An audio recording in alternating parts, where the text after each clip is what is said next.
Virtual Racing School was developed to provide support to the next generation of sim racers. No matter if you're a rookie or veteran or what car or track you'll be racing, our goal is to provide training every step of the way.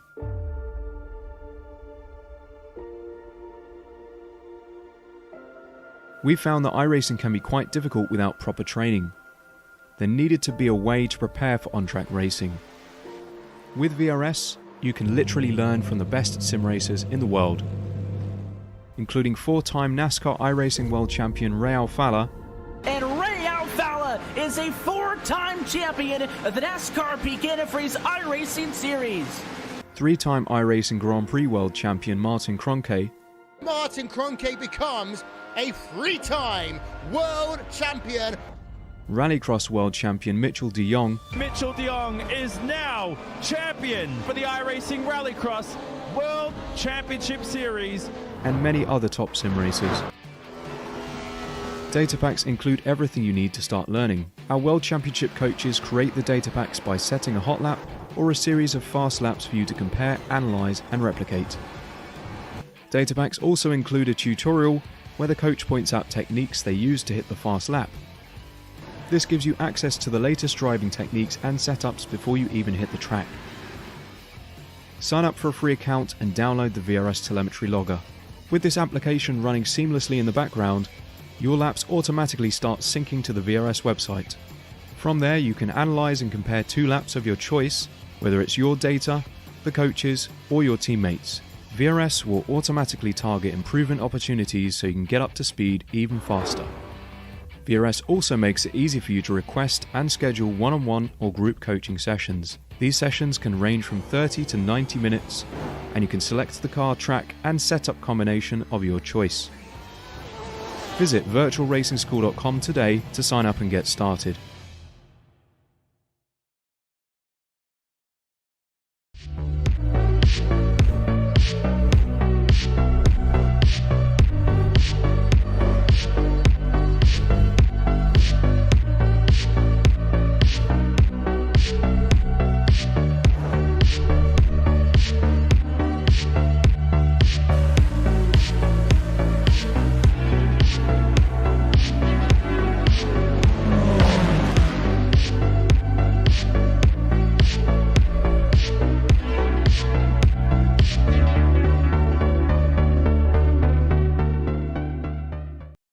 Ricmotech, high-performance sim racing equipment. There's only one place to go, Ricmotech.com.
Hi everyone, and welcome to Season 3 of the Extreme Motorsports Ricmotech World Challenge presented by Performa Texas Elite Graphics here on Apex Racing TV.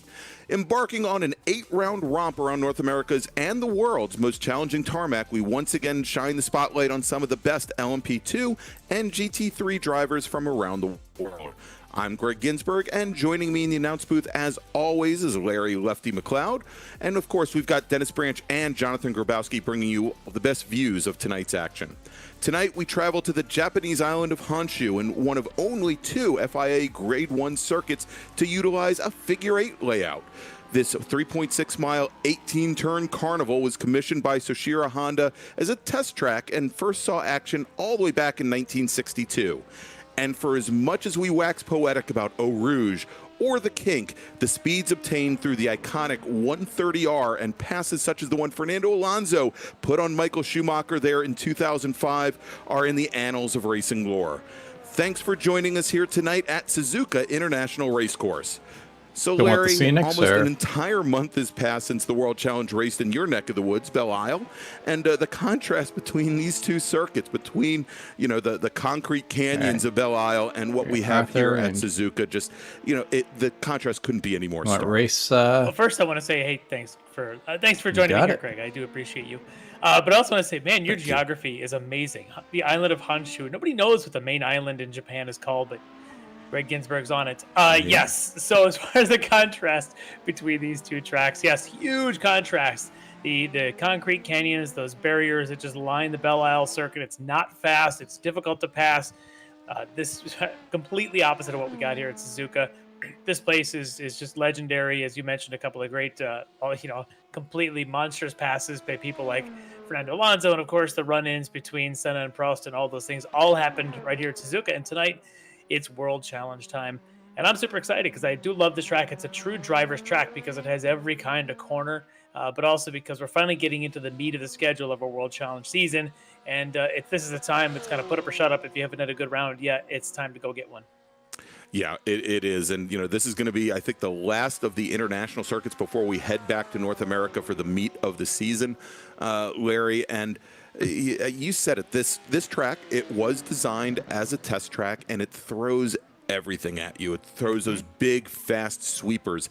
It throws the tight S's, somewhat similar to what you see at the S's at Circuit of the Americas, where you've got speed going in, you've got decreasing radius turns in the middle of it, and then speed coming out.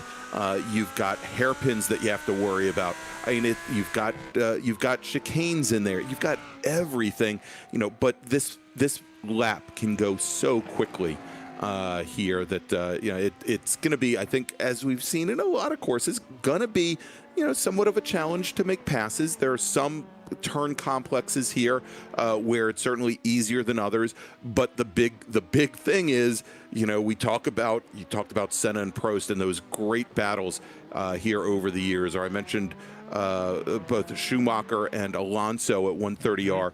And, you're going to find where, as opposed to those traditional outbreak somebody going into a chicane type corners here at Suzuka, a lot of the passing is going to just rely on outstanding grip and outstanding fortitude as well here. So it should make for a very, very good battle, interesting battle.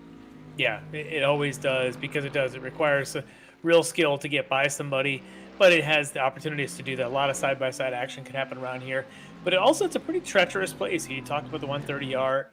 There's some pretty high curbs there at the final chicane, and you see a lot of offs going down to the big decreasing radius into turn one. So there's some crazy places that really challenge a driver to keep it on the track. Yeah, and a matter of fact, the 130R in particular, it has changed mightily over the years. Stories of drivers actually going through the Armco there, not being hurt, but everything that you can, not to necessarily slow the corner itself down, although it has been reprofiled and has been made a little bit tighter over the years to slow it down, and then also having the Casio triangle, the chicane right afterwards, so you kind of have to prepare and get on the binders a little bit earlier. Copy that. But again, it's one of those tracks over the years. They changed it to increase the safety, but still the heart and flavor of it is. How many guys do we have today? I got to fix the timing tower. Why don't we can talk about Suzuka all night long, but the best thing I'll wait till we get close to grid. Let's turn the reins over to Kevin Ford. He's going to get behind the wheel and give us tonight's track guide from Suzuka. Welcome, everyone, to Suzuka GP course located right here in Suzuka, Japan.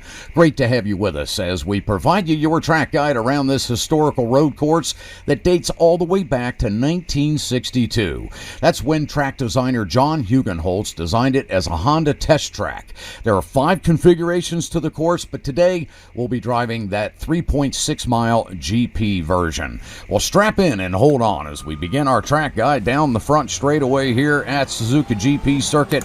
We'll be picking up a lot of speed as this is a downhill front straight. As you see us getting up through the gears into 5th gear, across the starting finish line, and heading down into that very fast entry of turn 1. 150 plus miles an hour down into here. Heavy on the brakes. You want to get a laid apex out of 2 here. Get a good solid run up into the left-hander of 3. This brings us into a very tight section. Really want to set up those exits to get that entry just right into that next corner. Here we're going to take a laid wide apex into 6. This will bring us up into 7. This is pretty quick through here. Once those tires heat up, that's pretty much flat out. Right up through this hill, this quick left-hander. This will bring us to turns 8 and 9. 2 very difficult right-handers coming through 8.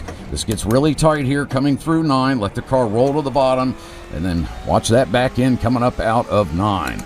Heading up the little short chute here, we're going to come around 10, and then ultimately into the hairpin of 11. Down on the brakes, laid apex, get a nice smooth exit up through the gears. And once again into a very fast section, a right-hand sweeper here that really allows you to open things up.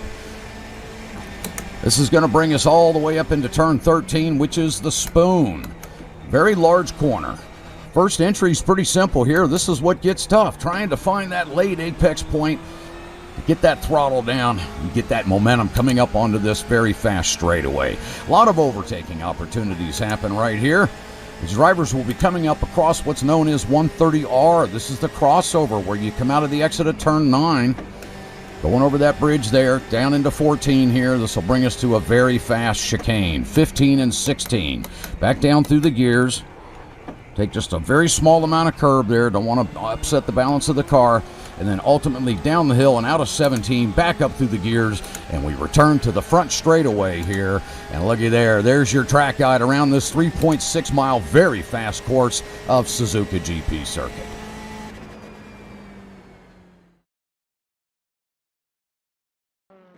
All right, thank you very much to Kevin Ford for that always informative and helpful track guide here tonight from beautiful Suzuka, Japan.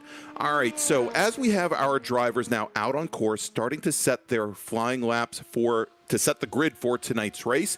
Of course, the only driver, and if you take a look there on the timing pylon, the only driver to put in a time so far is Jennifer McDonald in the number 99 machine. Jennifer was not here last week, but for the moment she is our provisional pole sitter there in that number 99 machine. And all of our drivers, they are going to be out on track as if they're all by themselves, lone qualifying. They're going to have 4 laps to set their fastest time and set the grid in each one of our 3 categories tonight for the start of this race. Of course, we've got those LMP2 cars, and then we've got our GT3 entries split up into 2 different categories. We've got our pros and we've got our open category as well.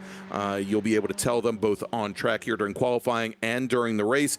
The drivers in the open category, much like we see Bobby Childs right now in that number 88 machine, green mirrors with the green number board, and then our pro category, they will have red mirrors and they will have the red number board as Evan Peichel there does in that number 263 machine. All right, so Larry, as our drivers are going out now, and we have, looks like 5 drivers, now 6, that have put in fast laps, let's take a quick look back. Again, it's been about a month since our drivers were at Belle Isle. We'll do a quick recap of how things finished up in each one of the categories, and we'll let everybody know where we stand in the points with 2 out of our 8 rounds complete. So let's start off with LMP2, where Randall McGrew took the win in his Genesis SimSport machine, taking the win over Christian Eisler. Eisler running in the Punto CL Racing entry. Then Arthur Chan, who was last year's champion, finished in 3rd with Thorman and finishing 4th and 5th. And if we take a look at the point standings in LMP2 after 2 rounds right now, Christian Eisler, who won round 1, finished 2nd in the last round. He has 73 points. Then we've got McGrew in that Genesis SimSport machine, last round's winner. He finished 5th in round 1, so he ends up right now with 68 points. 4 points back from there in the Axon Driving Solutions entry is Arthur Chan. And then another 6 points back, we've got Caleb Lavender, then Jennifer McDonald, who did not start our last round. She finished second, though, at round 1. She's currently sitting 5th in the order with 35 points. Now let's take a look, and we'll jump over to the GT3 entries, and we'll start off with the pro category, where Mike Dam from Orion Racing, he took the win in pretty commanding fashion over Tony Kernan, with Evan Peichel, Travis Schwenke, and Jeff Jacobs rounding out the order there. Don't think we have Mike Dam with us here this evening. This is Canadian Thanksgiving, but we do have Arthur Chan and Julian Bell, who are both Canadian, so I guess they had their got the festivities out of the way, and they're going to be joining us. But it looks like Mike Dam not here this evening. If we take a look at the point standings again after 2 rounds, Dam, who finished 3rd in round 1, took that win a month ago. He currently leads with 70 points. The Alpine Stars Geodesic Racing entry of Evan Peichel, with a 2nd and 3rd place finish respectively, is currently sitting 2nd in the points with 66 points. Tony Kernan finished 4th in round 1, finished 2nd last month in round 2, 63 points. And then it's a little bit further back till you get to Orion Racing's Travis Schwenke and Andre Saunders in the Mohawk Racing entry, rounding out the top 5. All right, so let's take a look at the open category, where Bobby Childs, and we're going to be, I think Larry, we're going to be talking to Bobby a little bit tonight before drivers head out on course. Bobby took the win in his D2D E-Racing entry. Then we got Julian Bell, who finished 2nd in the Graphite Racing entry. Then Eduardo Lorente rounding out the podium, with Steve Daniel and Russ Ruddock 4th and 5th. And so if we take a look at the points, and we've got them up on the screen there for you, really tight for the moment after 2 rounds here, with Julian Bell with a win in round 1, a 2nd in round 2 with 53 points. Eduardo Lorente finishing 3rd in both rounds, only 3 points back from there. And then Steve Daniel in the SKKJ Racing entry, only 3 points back from there with 47. And you can see then we've got Russ Ruddock and Bobby Childs all locked in, only a couple points off of 3rd right now. So very, very tight, 9 points separating our top 5 cars in the open category. So definitely, as our drivers attack Suzuka here tonight, we could have things close up even more, or maybe open up a little bit in the open category as we head back to North America for round number 4. Yeah, definitely a lot of close battles, and tonight is about trying to get some good points in this, long format here. The full 75-minute race tonight. There's a lot of opportunities to mess this up, but if you do, you've got 70 minutes to try and make it up and get back to the front if that's what happens early. But I think it's going to be an interesting race with these 3 classes, the 2 different types of cars, mixing it up around this track. These LMP2s, you can see the lap times they're putting up there, 146s. I mean, that's 14, 13 seconds faster than the fastest GT3 right now. So they're going to catch the back of the GT3 field very quickly. And from there, it's going to be just constantly just fighting through traffic for these guys. And I think that makes interesting racing. Yeah, and and Larry, another very quick circuit. We started off the season at Canadian Tire Motorsports Park, and we had some issues in interclass action here between the LMP2s and the GT3 cars. And, the GT3 cars, they're going to have to watch those relative screens. They're going to have to watch those mirrors. And, and likewise, the LMP2 cars are going to have to pick their spots to get by these cars. And it should make for some very interesting racing here tonight. All right, so as we are now 2/3 of the way through qualifying, let's take a look. We'll give you a quick rundown here with Christian Eisler in the number 14 machine. He has that 146, we'll call it a 146.5 there, and he is currently your fastest driver on course in the LMP2s, with Caleb Lavender now only 0.17 of a second back, with Arthur Chan 0.4 back from there. That is your top 3 currently in LMP2.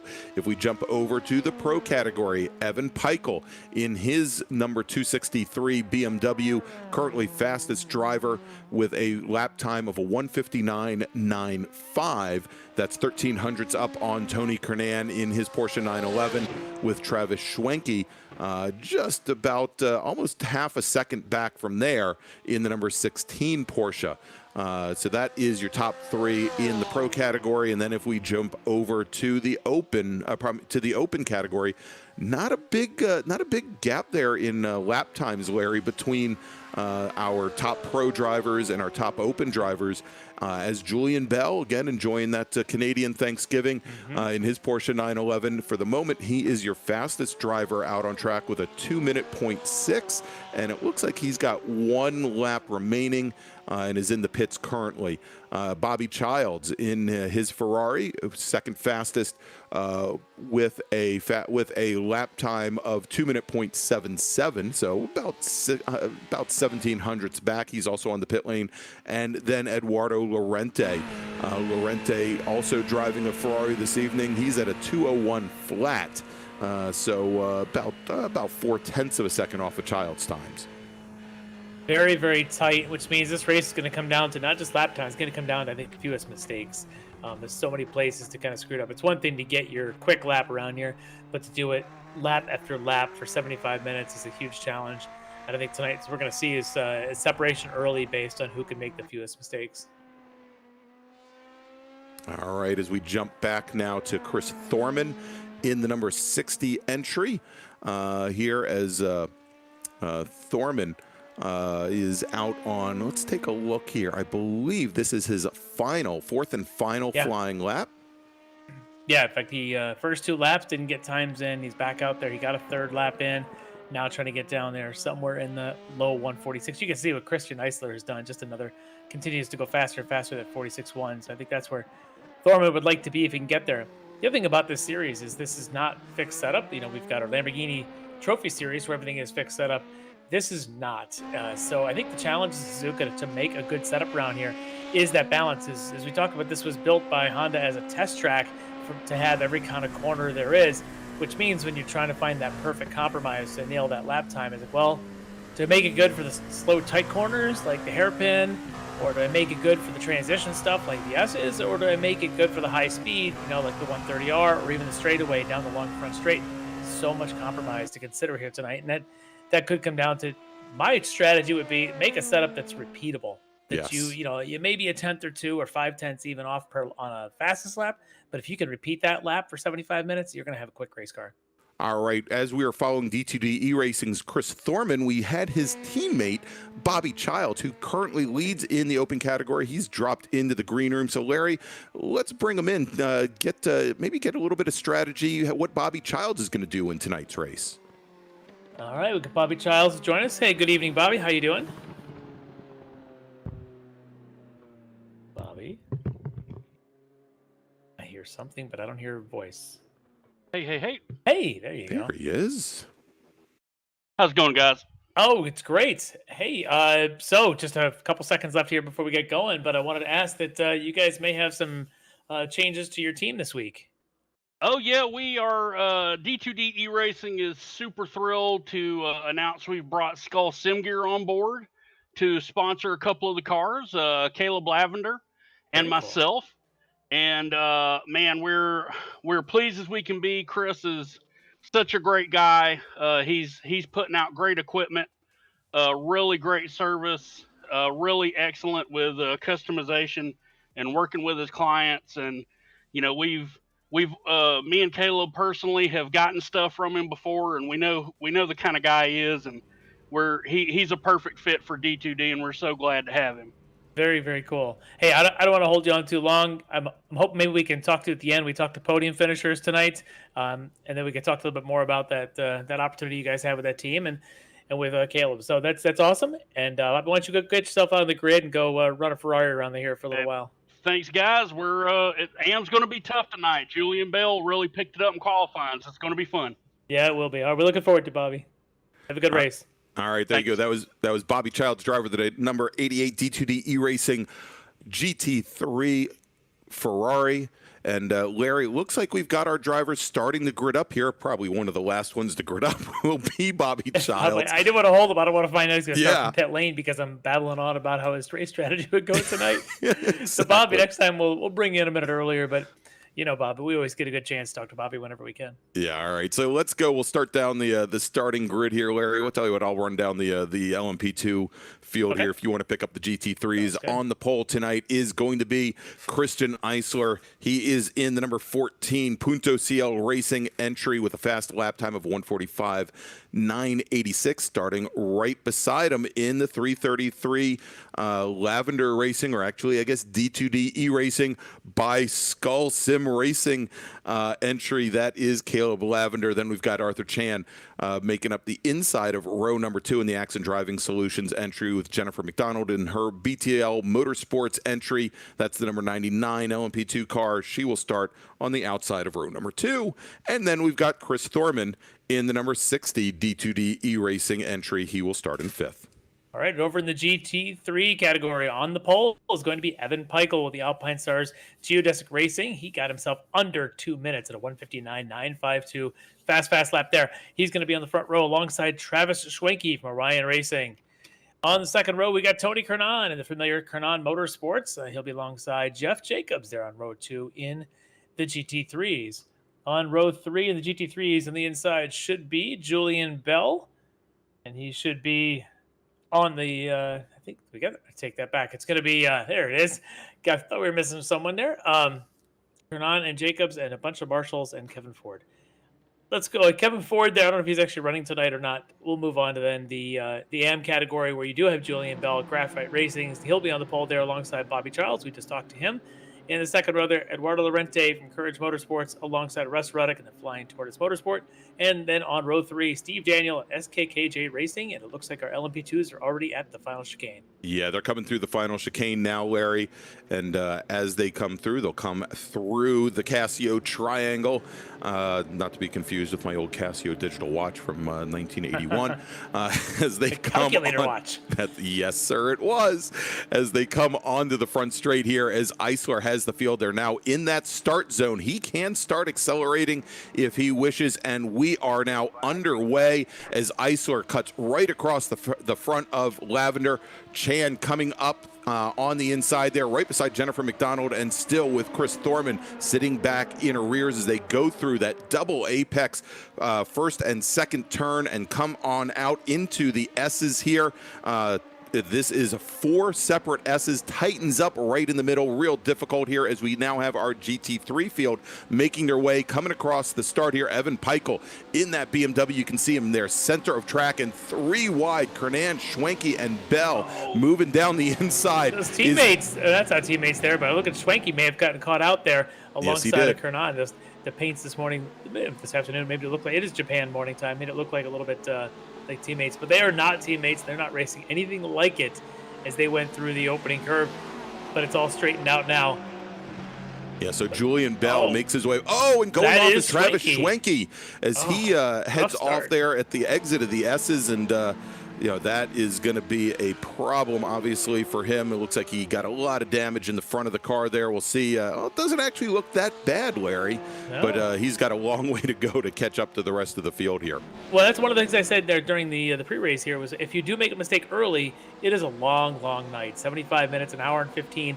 Plenty of time to make that back up as long as he doesn't have anything significantly damaged on that car. He did smack it pretty hard, but these Porsche Cup cars are pretty durable. All right, we've got the field now making their way, and this is the GT3 field. They come through the hairpin, make that long right-hand sweeper, and they're going to be coming up to the spoon curve. Again, double apex, left-hand curve here. This corner is so hard as it kind of creeps downhill on you. Yeah. That second apex is so tough to get back for. You got a really late apex thing to get the run down this back straight. But what I mentioned was that the Marshals are looking at the race start, so it's under review. Not sure if that's related to GT3 or to the LMP2s. There's only the 5 cars there in LMP2, but they are pretty particular about holding your lanes and passing before that start zone. So we'll keep an eye on that. Yeah, so we'll have to see how that plays out. We've got a replay coming up here. Speaking of LMP2, Larry, you're going to take a look at Jennifer McDonald in the number 99 machine as she did not get the heat in the tires that she needed, and there you go. The car goes around. Yeah, maybe not the heat. And I think she also, there's a bit of like a turf on the outside of the curbing there on the second part, in the middle part, I guess, of the spoon curve. And she might have gotten that outside rear tire a little bit too wide there. And unfortunately, the spin. But again, very much like we just talked about Schwenke, 75 minutes to make up for that, so she's not out of this yet. Yeah, and as you said, over the spoon curve there, very hard to get down to that second portion of the corner. And there we go. Take a look at this. Both cars 14 and 52. That was our pole sitter, Eisler, who's going to get a penalty. And then the 52 machine, that is Julian Bell, who started off. Our two pole sitters and our two leaders are about to get some drive-throughs. And I think probably that they might have left a little bit early in that start zone or before the start zone there. And as we watch now, speaking of Julian Bell, puts the car around. Bad to worse for Julian. Yeah. Now he's got to wait for some traffic. Well, he's going to lose a lot of positions on this, and then he's got the drive-through coming as well. And it's a pretty long pit entry and pit exit here, so he's got a pretty good penalty he's going to have to serve. But again, 75-minute race, it's not all completely lost, as that looks like, that's Kristen Eisler serving his penalty. Yeah. So we saw Bell go around coming out of the Degner curves, going underneath the track there as the track crosses over. Again, a bit of a figure 8 pattern here. Little not quite like figure 8 racing that you see in the Midwest. Yeah, exactly. That's a different series here on Apex Racing TV. Yeah. Don't have to worry about running into your competitors at 150 miles an hour as they try and cross over your bit of pavement there. As we jump back now, and we're on board now with the Ferrari of Eduardo Lorente, right back behind Bobby Childs. This is the battle for the lead now in the open category. And again, Bobby Childs currently your points leader in the open, with Lorente currently running second in the points, and he is only 3 points back from Bobby Childs at the moment.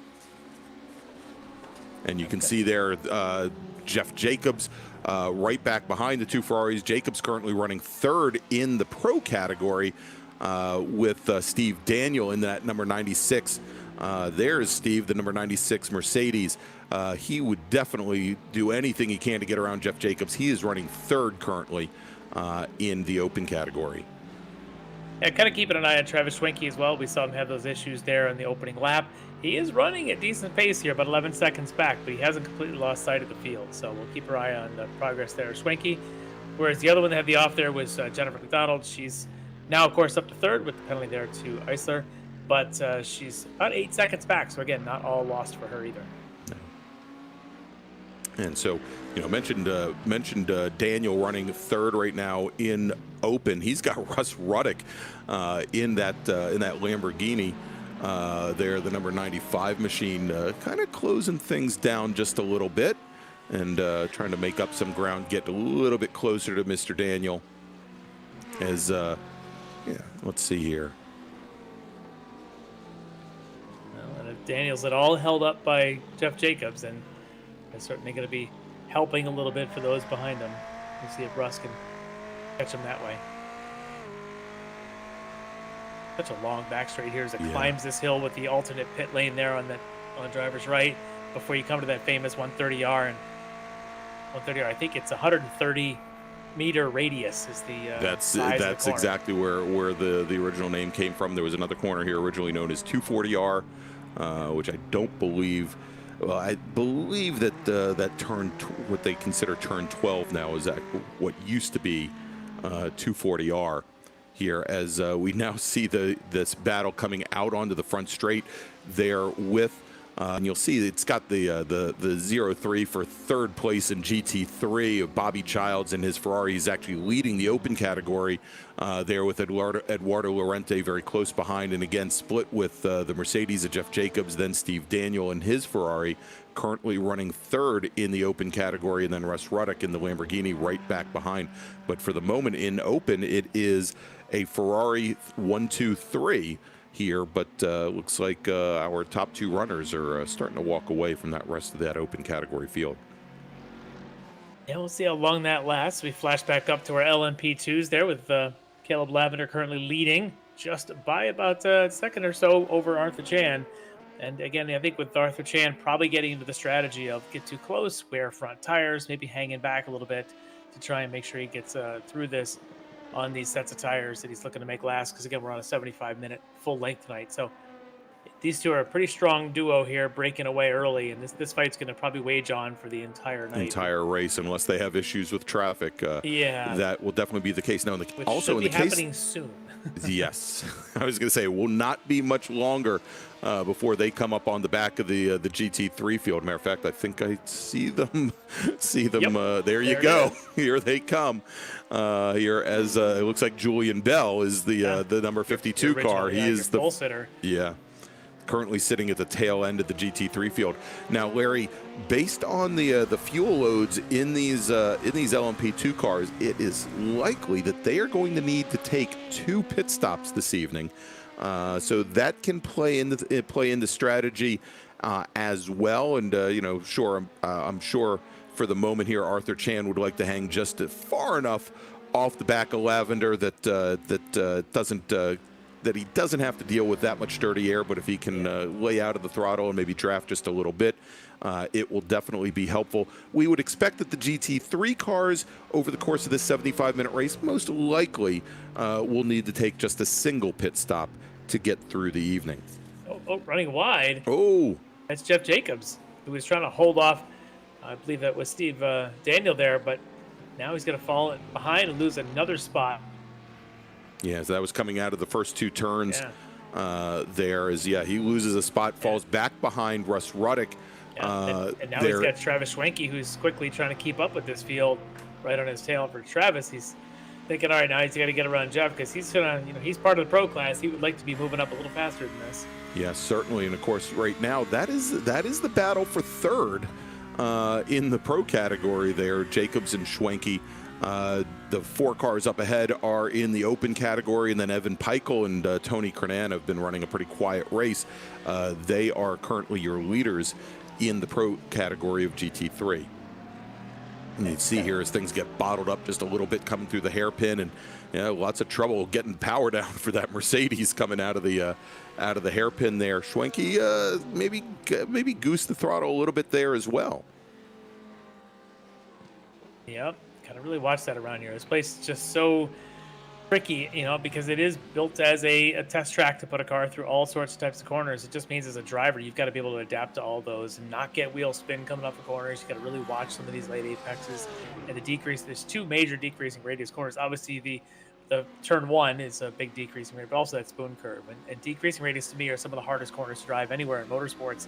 And to have to do it twice a lap on a track like this is just makes it so challenging for these drivers. Oh, of course. Besides the loads on the front outside wheel, front outside tire, but to get the timing correct, and given, especially coming out of Spoon, where you've got such a long run, you've got that big straightaway leading towards 130R, but then that basically continues on all the way down to the chicane towards the very end of the lap. So I mean, absolutely critical that you get the exit right there when it's so easy. And we saw Jennifer McDonald do it earlier. It's so easy to drop a wheel there, or to feed in a little bit too much throttle and just not get a good exit on it, perhaps the most critical time you need it. So Travis Schwenke able to get around Jeff Jacobs, and now he's got to try and make his move on, I believe that's Russ Ruddick there in front of him. And just to compare what their qualifying times were, Travis Schwenke qualified at a 2:00.0, as he was, I think he was second on the grid. Ruddick a 2:01.6. So there is a pace difference between them, but now of course they've got the train of LMP2s behind them that they don't have to yield entirely for, but they got to play nice. Yeah, and of course, and here you go. Yeah, he's got an opportunity to make the pass. He's not going to give that up. Exactly.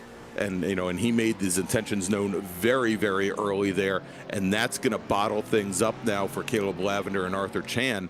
And I'm looking back, Larry, to round 1 that we had at not Carolina Motorsports Park. It's same thing, Canadian Tire Motorsports Park. And how anxious, we'll say, some of our LMP2 drivers got there. Yeah. And I think in particular, Arthur Chan had, I think, 2 separate issues with some of our GT3 traffic that I wonder, as they get bottled up for an entire series or 2 different turn complexes here, how anxious they might be to try and maybe at some point during this evening's activities try to force their way through corners instead of waiting as they did there. Yeah, that was a really good demonstration of patience on both of their parts there. Trying to see, coming up on Schwenke, seeing Swanky pop out and not trying to make a 3 wide somewhere around really one of the narrowest parts of the track. So very good patience on the part of these two. But, you know, these two, I'm sure if Arthur's got a shot, he's going to make a pass. Right now, he's showing a little restraint.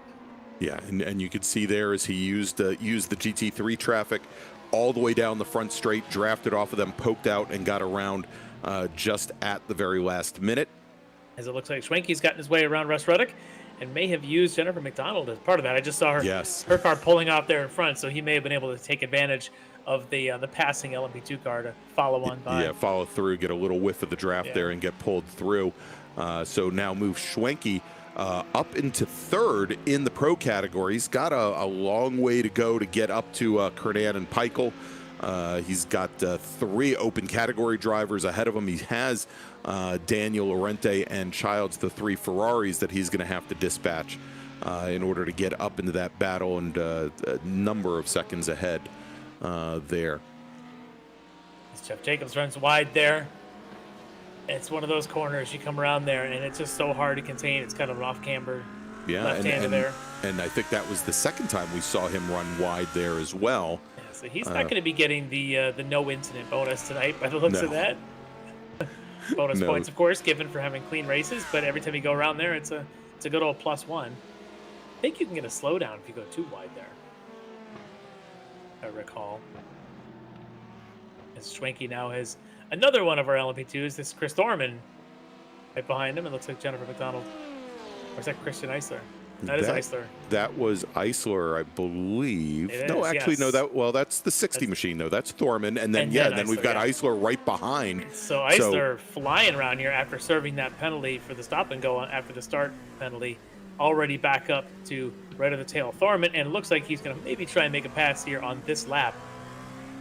And we'll see here as they come out of the Casio Triangle, that last chicane, and come onto the front straight, completing lap number 8, starting lap number 9. And here you go, Eisler coming down the inside. And as they go into that double apex right-hander here, the turn 1 complex, Eisler gets the move done.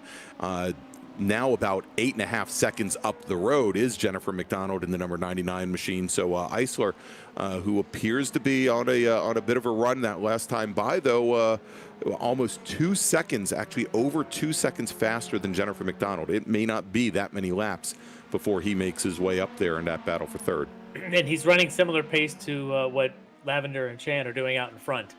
So see, he's not losing ground at this point. So going to come down to who can fight through traffic. I mean, we still got an hour left in this race, and it's a lot of time to make mistakes and to catch things up. And just watch Steve Daniel clip that curb in there. And and we just lost Schwenke again. Saw the rear end step out on him there, and just lost it in the gravel. Yeah, and he's now back in the pits. Took the tow. So it may be a little while before we see Travis Schwenke rejoining the action. Tough night for him. All right, let's take a look at the replay here, Larry, and see exactly what happened to Travis Schwenke in that number 16. He's the lead car here coming into the first of those 2 double right-handers, and the second one, he catches the grass on entry and just backs it into the wall. Yeah, you've got the AstroTurf there just outside of the curbing, and then you've got grass and real grass and dirt, and he got all the way to the outside. Yeah. You saw as soon as he got on the throttle, the rear end just walked around on him. It rocked. And then he went through the rocks, and then he hit it like a rock in our place.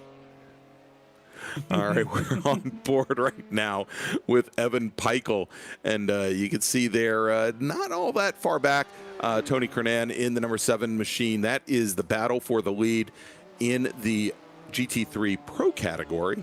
Again, you can pick out the difference between the Pro and the Open category cars. The Pros have those red mirrors and the red number boards. The Opens have the green mirrors, and now Christian Eisler trying to find his way around Evan Peichel and try to continue up the road towards the rest of the field here, and having a good little tete-a-tete there with the 263 machine, but finally Eisler does manage to get by. And again, next car up the line, at least in LMP2, is Jennifer McDonald. She is With that little action there, McDonald actually gained a little bit of a margin there. Now almost 12 seconds up. Last time by about 3 seconds slower than each of the 3 LMP2 cars in front of him. He lost a lot of ground through that piece of the traffic. Yeah, but for the moment now, it looks as though he's got a decent amount of open ground here, open track ahead of him. So we'll see if he can just put his head down, maybe gain some of that back, whereas our other drivers, no doubt, are dealing with traffic at the moment. A second ago, we had a shot of Jennifer McDonald going around that spoon curve again, that double apex at the far end there. This time didn't use nearly as much of the AstroTurf in the middle of that corner as she did earlier in the race. I think she's learned that lesson the hard way.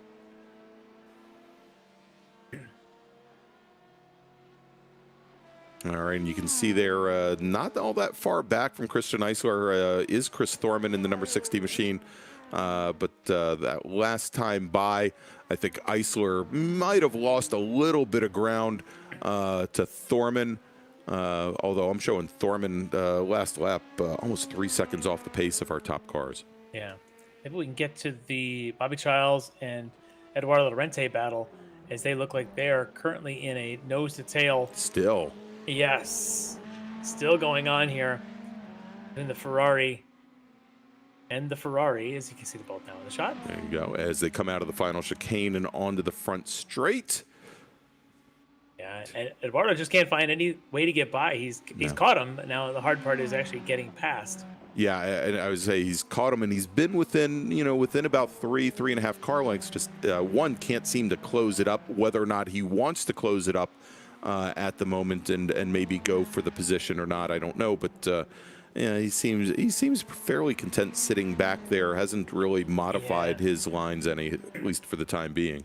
He does seem a little bit faster through the S's here, though, Larry. Yeah, well, that's as I was going to say. That's what I find is difficult about this track. If you're faster than somebody through the S's, it almost doesn't do you any good, because all you do is you end up stuck behind them through this sequence here as we're on board with Bobby, going down through these 2 right-handers, this Degner curve, turn 8, turn 9.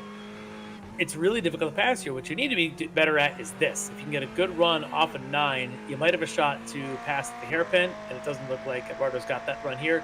The other spot is if you can be faster exiting spoon, you can get somebody before you go into the 130R. If you're not faster in those 2 spots, it's going to be really tough to pass around this track. And maybe the other would be the last chicane before the front straight. But the S's doesn't do you a ton of good. No. Even coming out of the hairpin, as you can see them doing now, it doesn't do you much good. It's just not enough run down to spoon. If you can get the exit of spoon better, or the car in front of you makes that mistake, then you got a shot to maybe make a pass. And this looks pretty solid here for Eduardo. He's got a pretty good run using that exit curb. I don't know if he's going to get close enough, but he's certainly going to use that draft. Yeah, and, so we were talking about, obviously, the decreasing radius over coming out of spoon, and you saw as we were on board with Bobby Childs when he came out of the second of the Degner curves, turn 9, actually, the whole sequence as you come through there, the amount of correction that you typically have to give on the exit of the first of the Degner curves, and then how things tighten up. You've got that 90-degree turn, more or less, coming out of it, and you saw how much how much steering he had to dial in there to come out of that, heading down to the hairpin, and how much you can just, if you get it even just an inch or 2 wrong, how much speed you can scrub off there as they now make their way, and you can see them now making their way over and through. Yep. If you can get a really good run down the front straight, you can get alongside somebody going into 1. You can basically side-by-side it through 1 and hope that by the time you get in the middle of those S's, you've got a nose ahead somewhere. But as you see, he does look a little quicker through. He's a little tidier. You can see his much tidier. Yeah, right on those painted lines. And I like this run around this left-hand sweep. This is much better, and this isn't something that he had not done before, because, Larry, what we've seen is as he's come out of the S's, and this time he is right up to the back of that number 88 machine. But once things started to straighten out, he just doesn't seem to get a good exit, for example, coming out of Dunlop and making it over towards the Degner curves, that when things straighten out, he seems to, again, fall back about 3.5 car lengths. I wonder if he's running a little more downforce in that car. It is one of the variables you can mess around with, which would give him great cornering speed through the S's, but would definitely restrict his ability to get by using the long straightaways. So it's just a speculation, of course. We don't know what setup these guys are running, but it is a possibility that that's what's going on here. Could also be that Bobby's just, knows where he needs to be faster in order to make the car, unpassable, and he's just executing those corners extremely well. Yeah, and here we go as they come through spoon once again. make that big, long run. Cross over the top of the track. That we'll see that in just a moment here as they go through 130R. And my God, you look at that entry there. It is just so quick. Yeah, and if you can really draft up behind somebody and you're just about to make that pass, you might be able to poke inside before you get up to those that Casino triangle, or the Casio triangle, and try to make that move on the inside there. Very much like that's where the Prost and Senna, one of their many incidents happened, is going into the Casio triangle. You can do that if you're just got a good run and you just carry the momentum around 130R. I just don't think that these Ferraris are going to make it easy around there because it's a pretty wide car to go too wide around 130R or maintain it enough to get side by side before getting up to those chicane. Yeah, and you can see here once again maybe a little bit more tighty, and when you're dealing with some of these, some of these tighter corners here, it looks like the rear end a little bit more planted in the number 9 machine of Lorente, and again maybe that is a question, Larry, or the fact that maybe Lorente has dialed in just a little bit more wing there on the rear of the car. Could be, and I think this lap by Bobby looked very tighty through there. I think he actually executed that one pretty well. Maybe he's really watching the lines in his mirrors to make sure to execute that well. Just no opportunity right now. No. For Lorente to just get any sort of movement. These guys are just tighter than tight. There's no opportunity to really, like I said, you got to find the best spot to really make that aggressive push, and he just hasn't found it yet. We may find alternating pit stop strategies when it comes to that. When we do finally get that window open, you might find Eduardo just dives in early to try and maybe do an undercut, but may come down to that kind of pass tonight as we flash back up to our race leader, Caleb Lavender, now opening up 2.5-second lead over Arthur Chan. But the biggest we've seen these two separated the entire night. Yeah, as we suspected that Chan would try to hang close maybe. He's fallen a little bit off the pace. That last time by, not a huge, well, about 0.8 of a second that last lap. So in this world, maybe that is huge there, especially as they are now, a little bit less than 3 seconds apart. Here is Arthur Chan trying to make his way around the Lamborghini of Russ Ruddock. See if Arthur can get by as well and maintain. And go through that chicane behind Ruddock and then have to make the move afterward and hopefully not lose a lot of momentum. But these two also, I expect, is going to come down to execution of pit stops. And I say stops because I think we did say in the opening there, we are expecting 2 stops for these LMP2s, which means probably somewhere around that 30-minute mark for that first one. So we could be coming up soon for the pit window for the LMP2s. Yeah, exactly. Given the fuel fill that these cars are getting, we would suspect that they're going to get a max of 32 to 33 minutes here at Suzuka in those LMP2 machines. So I mean, we're squarely, I think, now within the first pit window for these cars. As we jump back again to the battle, this is for the open category in GT3, as we've got Bobby Childs in the number 88 D2D E-Racing Ferrari, and then we've got Eduardo Lorente. Lorente running in the Courage Motorsports Lamborghini, or not Lamborghini, in a Ferrari. He had been running in a Lamborghini, I think, early in the season, Larry, and switched over to the Ferrari. Got some pretty good rotation out of that car. Yeah. A lot more than I would expect. He's got that car well balanced, which he's managing it very, very well to try and keep that close distance to Bobby. This is still the battle for the lead in the AM class. So. Gosh, and the turn in there for 130R, it reminds me very much of the kink. How you just have to very quickly wind it in, and just the thought of the possibility of cars going too wide through there. Typically, I was going back and watching this week a lot of video, a lot of Formula One video going through there, and in most cases, if you're on the outside going through there, you end up in that very wide runoff area. Driver's right. And that one time that I mentioned about Alonso and Schumacher, that Alonso actually made it stick through there and basically pinned Schumacher to the inside. It was just absolutely stunning to watch that. But great battle going on here for the lead in our open category, and you can see starting to make his way up through the field and up into that battle now is the 333 of Lavender, and he's going to try and sneak by. We'll see if this affects this battle in any way. It looks like Lavender, at least for a couple corners here, is going to have to kind of slot himself right in between the two Ferraris. Yeah, and this, of course, plays into Arthur Chan a little bit. As you can see him popping out there in the background underneath the bridge. But again, he's going to have to face the same opportunity here to pass. It's kind of dumb luck at some point when you try to go past somebody when you're in that faster LMP2 car, where you catch someone and when you don't. All you want to do is once you do, if you ever catch them in a bad spot, you want to dispose of them quickly, like this here. As Arthur's able to get by one, if you can get by them both in the same straightaway, that's even better. Look at that, barely held up at all. Yeah, as they come down in the spoon, he sneaks right underneath them and gets by fairly easily.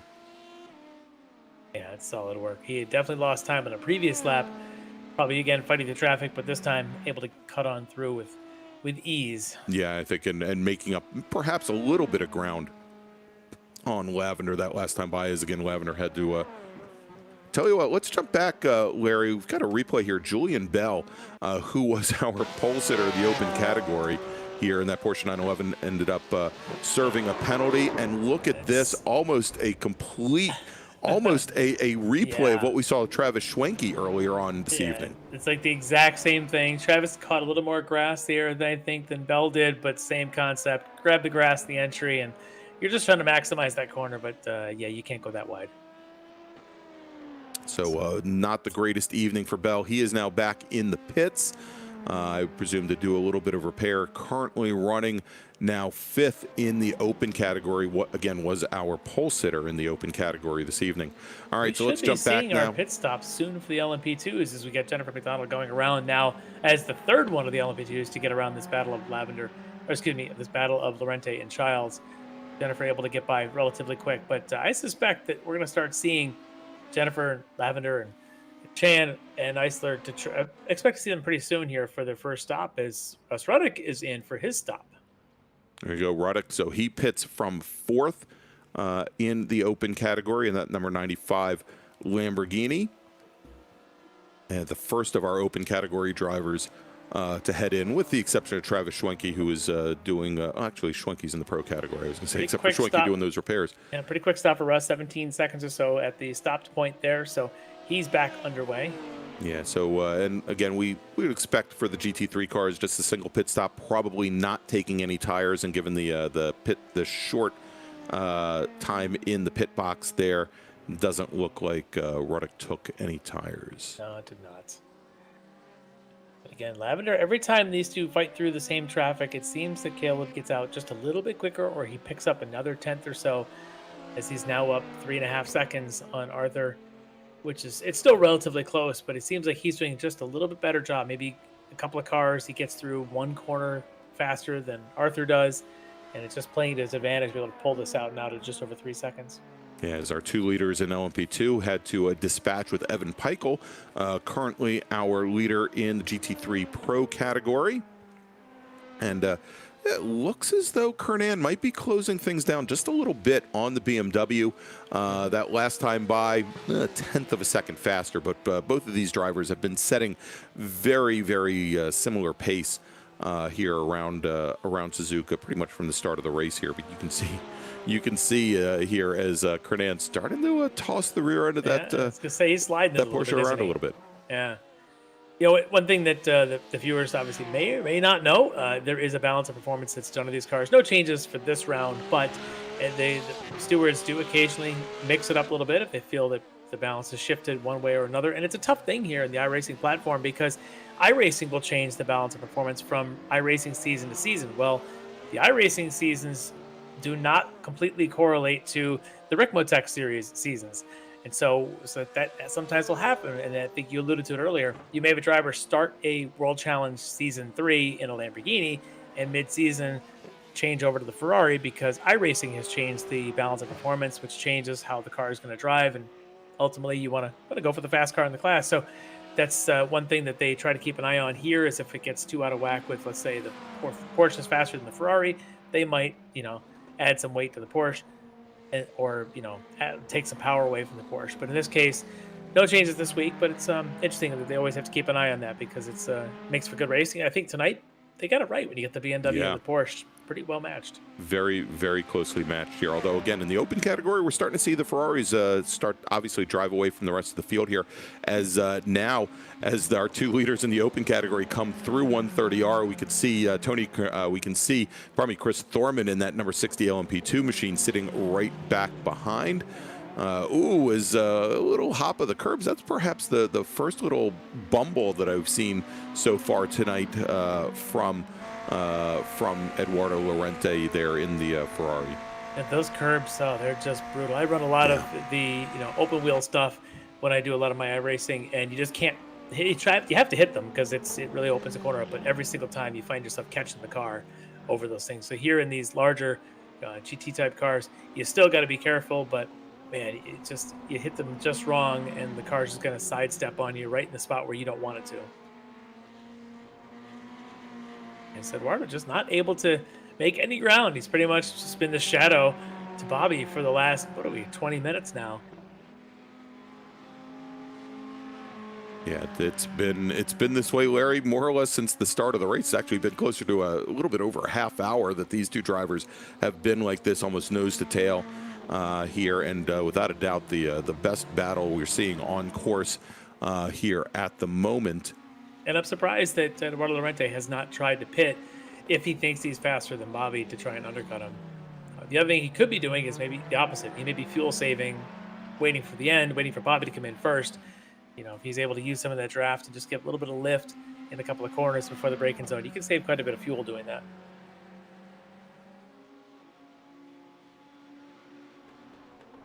These guys are just out there, nose to tail, continuous. But look at that line for Eduardo, just able to cut in a little tighter on those curves on the second apex of Spoon. Yeah, but he never seems to, and again, it may just be the aero configuration.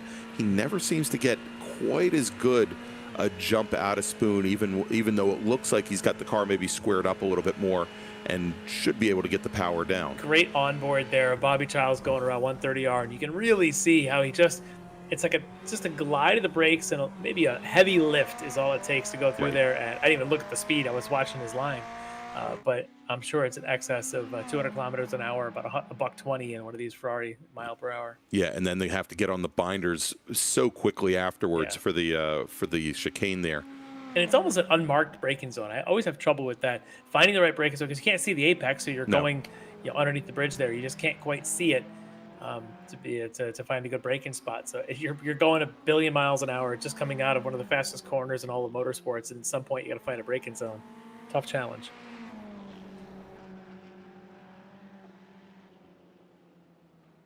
Eduardo just planted his gearbox back there, just not going anywhere.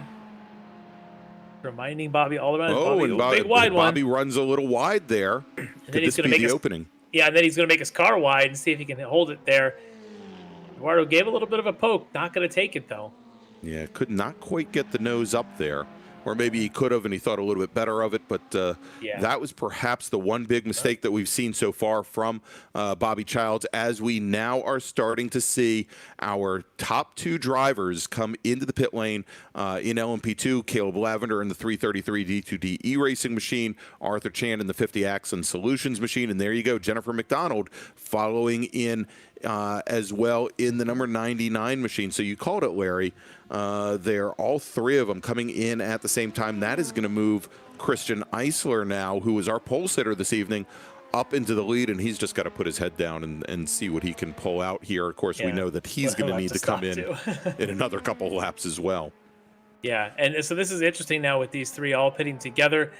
If you want to, if you're any one of them, you could short fill the car and get out of there, go run a bunch of laps, and make your longer stop your second stop, or you could overfill the car. Now, it looks as though Lavender and Chan have taken on the same amount of fuel because they're coming out in the same order they went in. All right, and as they come out now and rejoin traffic, Larry, what we're going to do is we're going to move away from traffic here for a moment. We're going to take a quick little break, thank some of our sponsors, and we'll be back to Suzuka here in just a few moments. You're watching the Ricmotech World Challenge round number 3 live from Suzuka. We'll be back in just a few moments.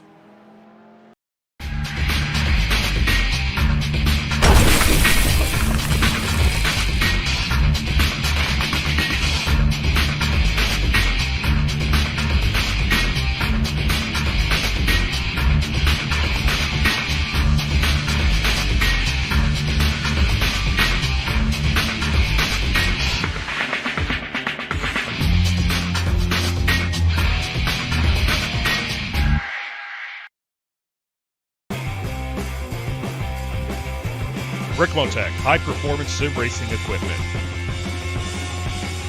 Whether you're just looking to have fun, train for race day, or become a serious esports competitor, Ricmotech has you covered. Hundreds of name brand parts. Support from experts that love sim racing. Trusted by the pros. There's only one place to go, RickMotech.com.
Ricmotech high-performance sim racing equipment.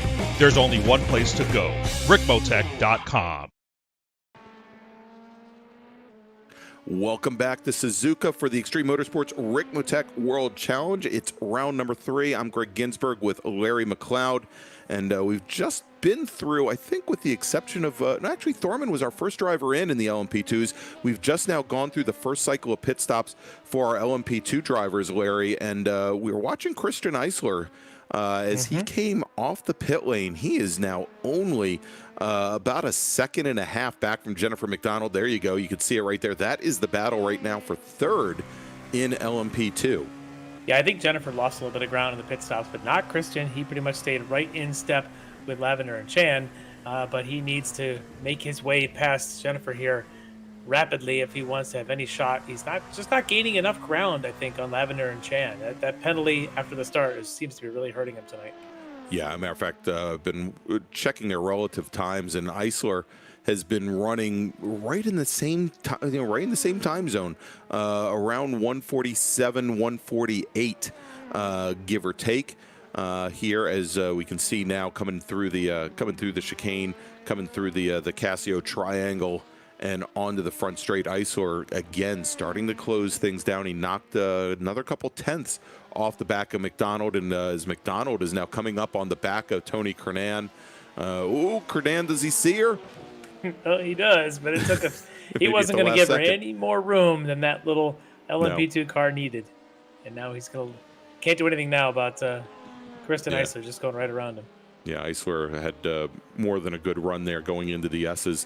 So Eisler maybe made up a little bit more ground there. Matter of fact, Larry, just that little exchange knocked almost 4 tenths off of McDonald's lead over Eisler.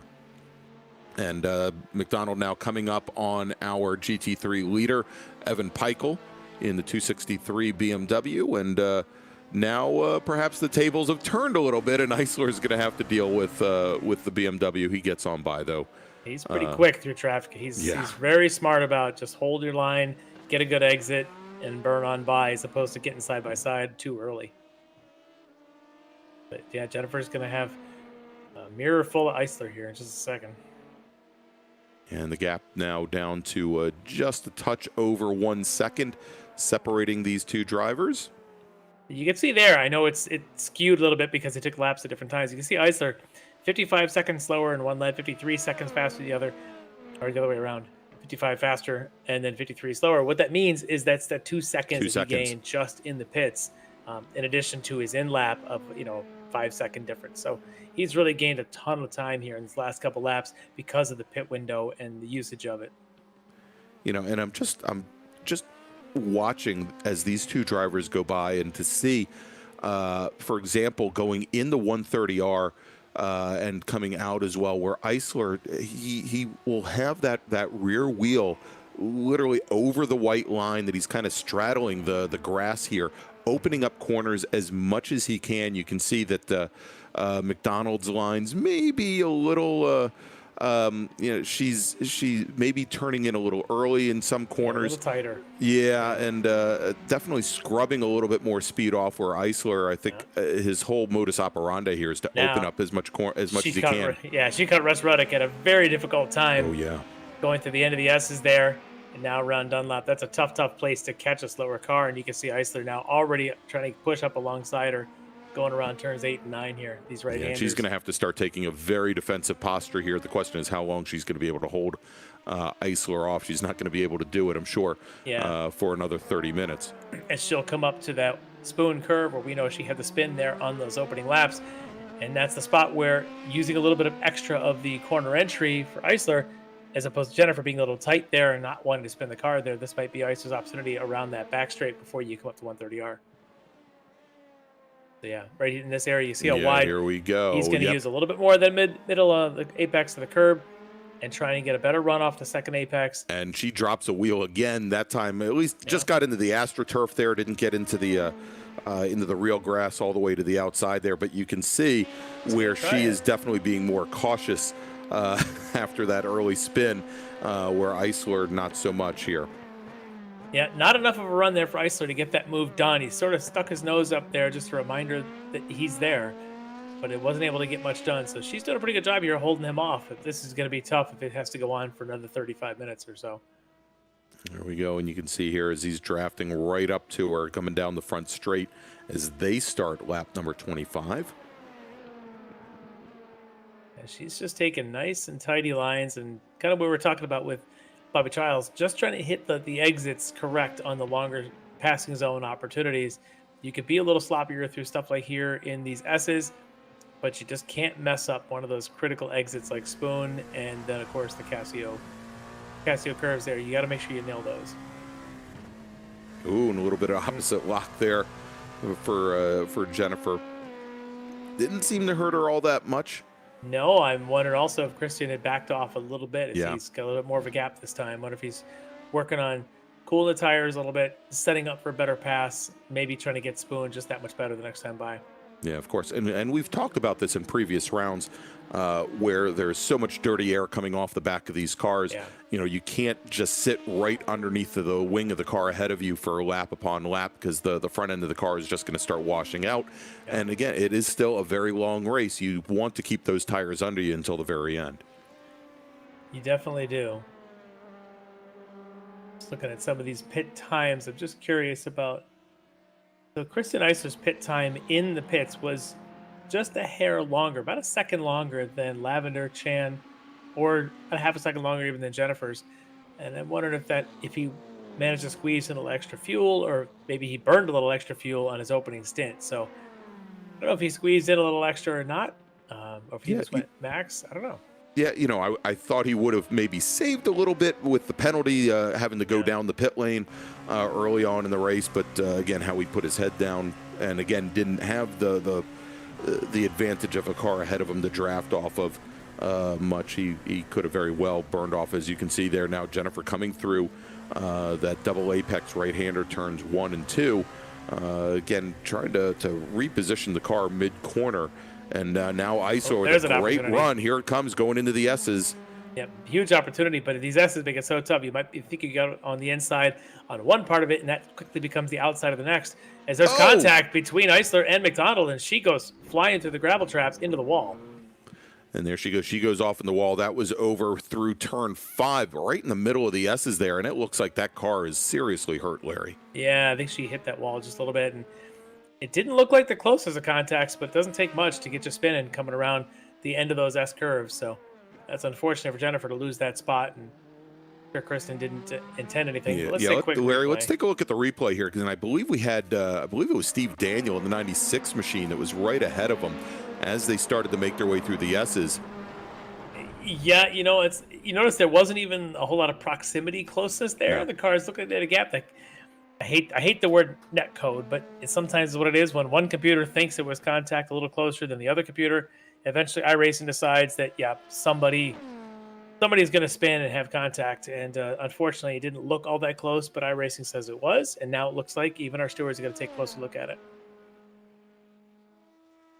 But if this ends up being a penalty on Christian, 2 penalties in one night is a really tough way to go. This looks like Bobby Childs at number 88, leading the race, has come in for his stop, and this may be Eduardo Llorente's opportunity to make up a couple of laps and try and do the overcut.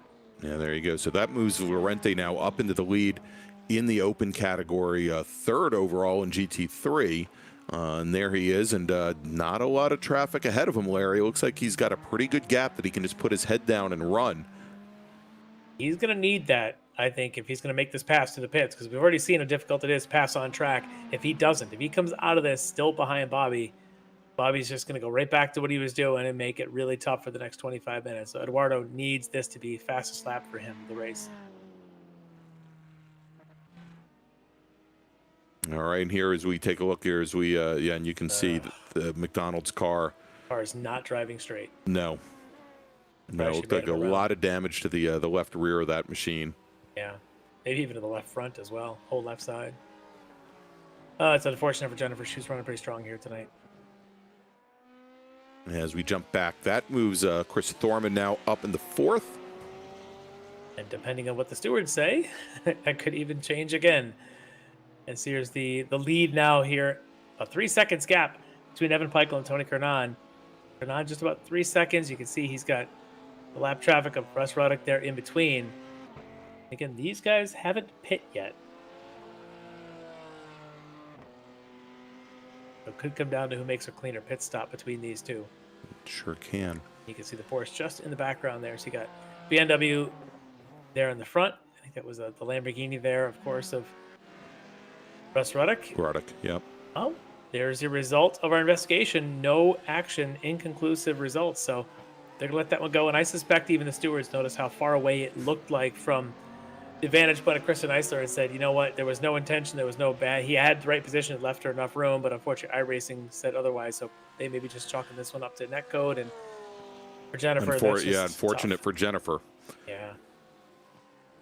All right, as we were watching there as Kernan was trying to make up some ground on Peichel. Looked like the back of that Porsche is still very loose for Tony Kernan, but loose is fast. The last time by, Tony Kernan was almost a half a second faster than Evan Peichel. As we jump back over, there we go. As you jump back now, and there we go. As Kernan gets around the Lamborghini of Russ Ruddock, around the number 95 machine. Yeah, and able to do it on that back straight, not having to hold behind him for too many corners, and able to now take the fight back up to Peichel. But at some point, pit stops are going to happen, and right now it looks like Kernan's doing it. There you go. So dropping down into the pits is the number 7 Porsche, Tony Kernan. See how fast this can be. The bogey seems to be sub 20 seconds. I see Bobby Childs was 18.7, Russ Ruddock's the 17.1. So somewhere in that range is about the target for Kernan. At this point, he just needs about 25 minutes of fuel and maybe have a shot to run down Peichel before this thing's over. Of course, then you'd expect that the pit stop for Peichel will probably be a little bit shorter, going to have a little bit less fuel on board. Could be. It depends on how early, I guess, Kernan actually stopped. How close to the end was he? Yeah. As we get a good shot here, the 333 of Caleb Lavender leading this race now by over 4 seconds. So after the pit stops, we saw them come out together. It was a 2-second gap when he and Arthur Chan came out. Caleb has just put the medal down and just opened that up now to 4.5 seconds. So, which means it's nice to have that kind of buffer when knowing you got one more splash and go to go. You don't have to be super, super precise if you're Caleb Lavender on that last pit stop. You can get through, no pit speed lane violations, get the thing into your pit stop cleanly without overshooting it.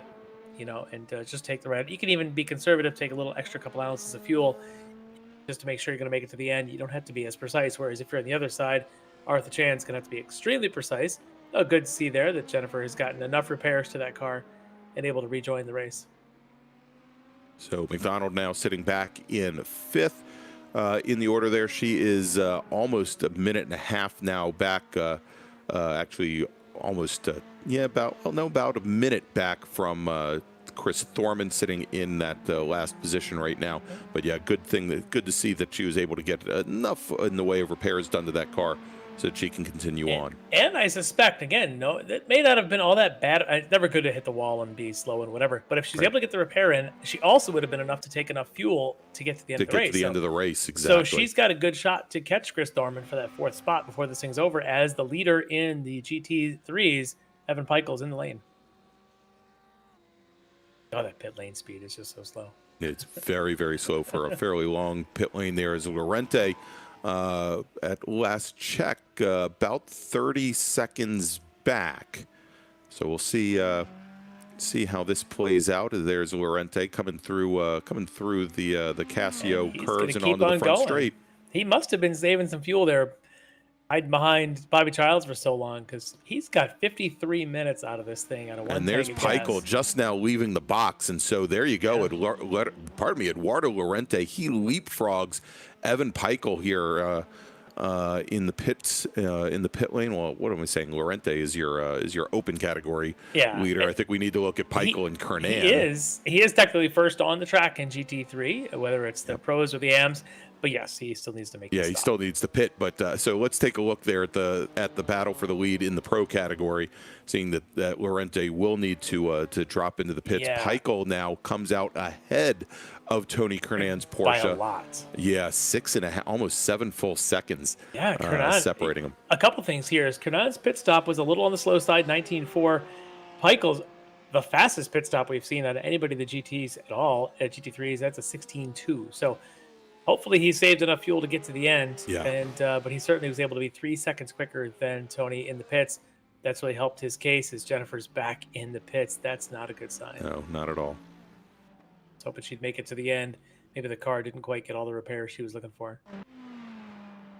As we wait and see if Eduardo Lorente is going to make his stop anytime soon.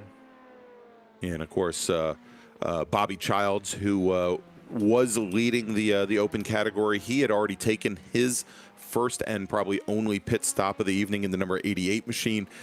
He is sitting, I believe, about probably around 40, almost 50 seconds back, I think, from Peichel at the from Lorente at the moment. Well, it says 45.6, so that's going to be interesting because the pit lane time has been about 48 seconds. Of course, there's still some time for the one car to go down that section, so it could be a pit delta around 45 seconds. We just might see Lorente and Childs side by side when Lorente finally comes in, which he is in now. There we go. So coming down the pit lane from the lead is Eduardo Lorente. There he is.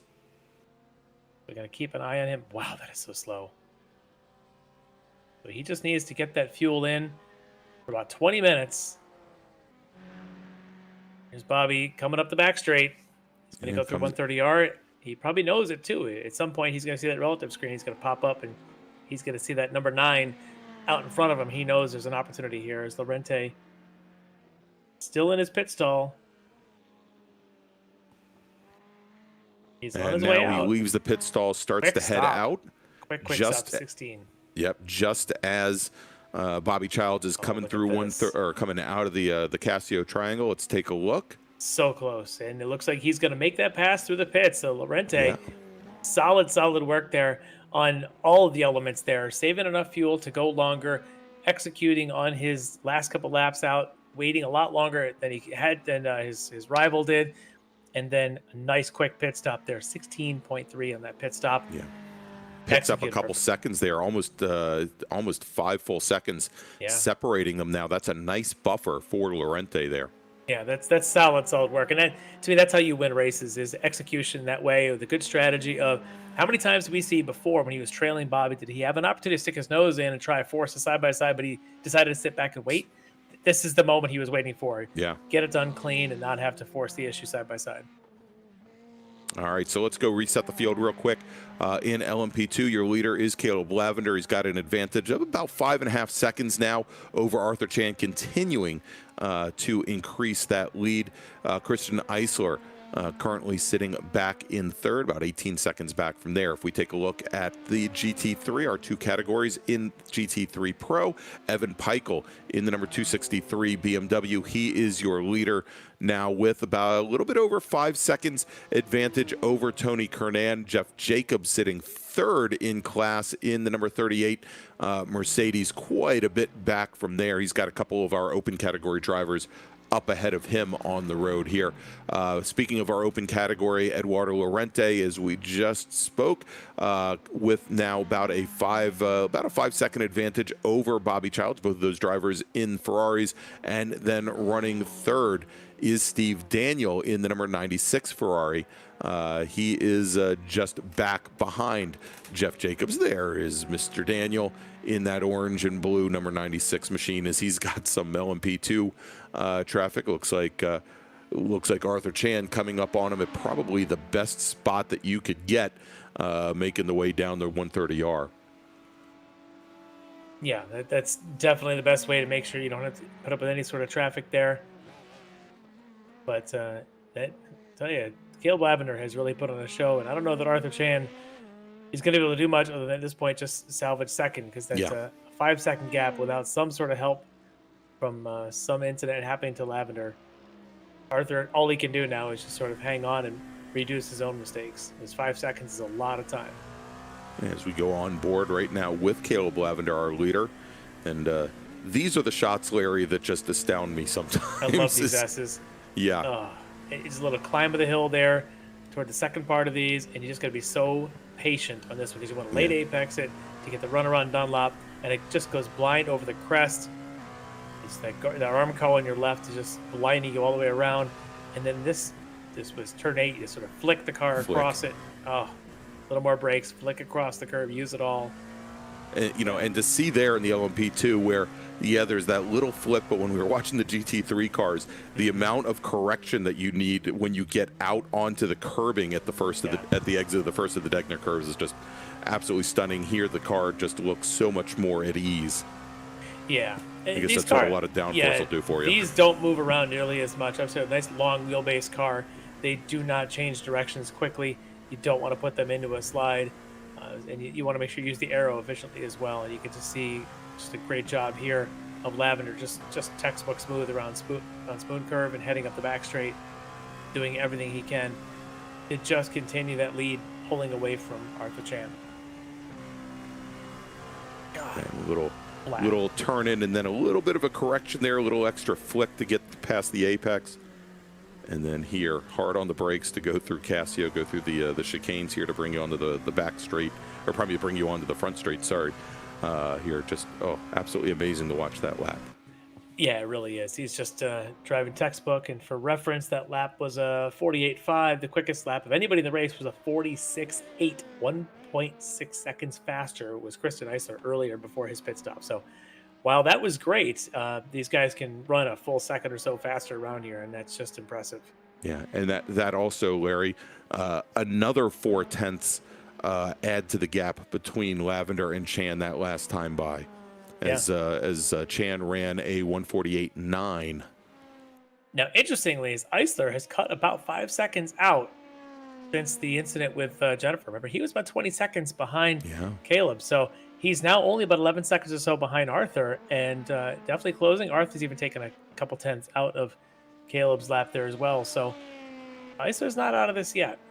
As we have now just under 15 minutes remaining here in the 75-minute battle. And Larry is, I guess it's a good time to mention, obviously, if you like what you're seeing here tonight, please go ahead and hit that thumbs up button. Give us that like.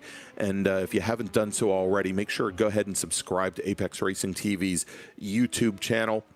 And click on that notification bell to find out about all of the great racing programming that we have, virtual programming that we have throughout the week on Apex Racing TV. You can also find out more about our schedule and a lot of other activities by subscribing to our different social media channels on Facebook, on Twitter, and also on Instagram. Just search for Apex Racing TV, all one word. As we jump back here now to our leader in the open category, Eduardo Lorente. And Larry, he has managed to actually stretch out that lead over Bobby Childs, now opening things up to about 7 seconds, as we saw Childs just now come onto the front straight back behind our two leaders in LMP2. Yeah, and that just shows you that Lorente was probably being held up a little bit from Bobby. Bobby was being great and consistent and holding that line for as many laps as he did, but Lorente's got the pace. He was able to show the pace when he was out by himself, and now he's just pulling away slowly. And in fact, right now, if all things hold, he would not only be the lead for the AM class, he'd be sitting on the podium if he were in the pro class. That is right, as he's sitting third overall in GT3. Yeah, he's got some speed tonight. He likes this place for sure.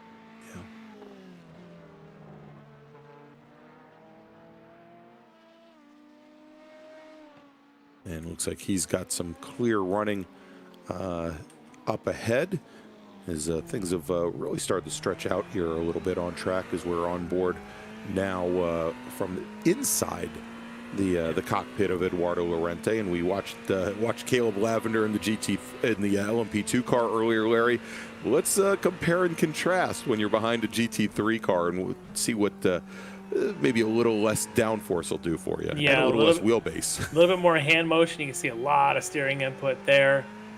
I'm really going to be curious about that final chicane and to see what he can do. But watch his hands as he goes through some of the tighter corners to see how much correction there is.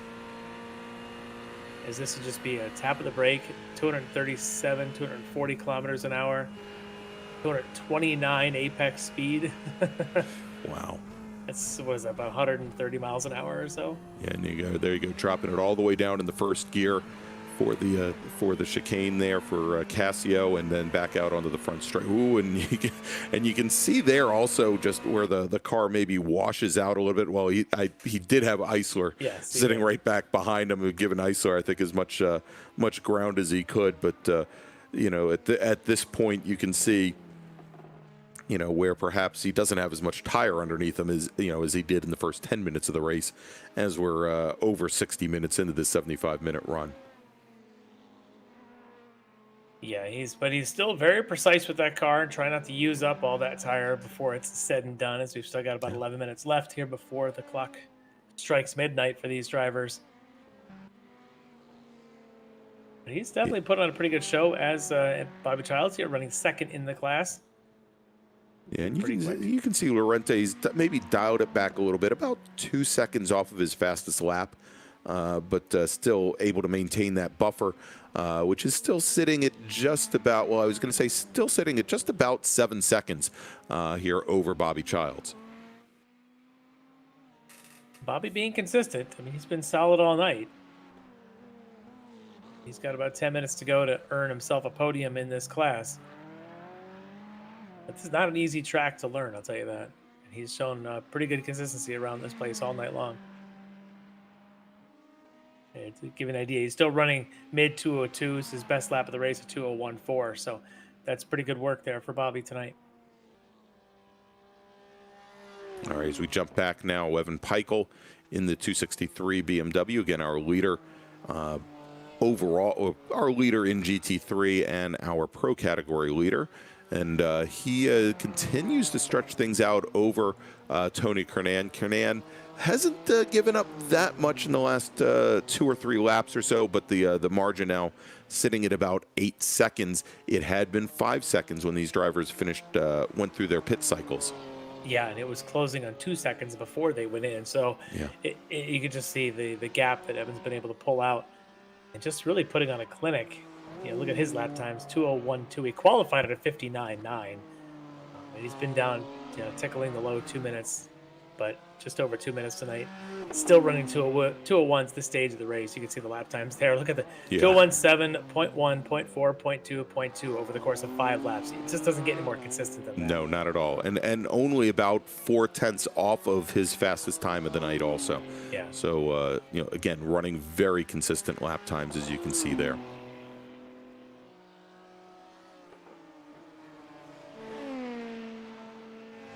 And I think as things are starting to stretch out on track here, obviously, Larry, and time is starting to wander down towards that 0-0-0. That the hardest thing is obviously maintaining that concentration level here.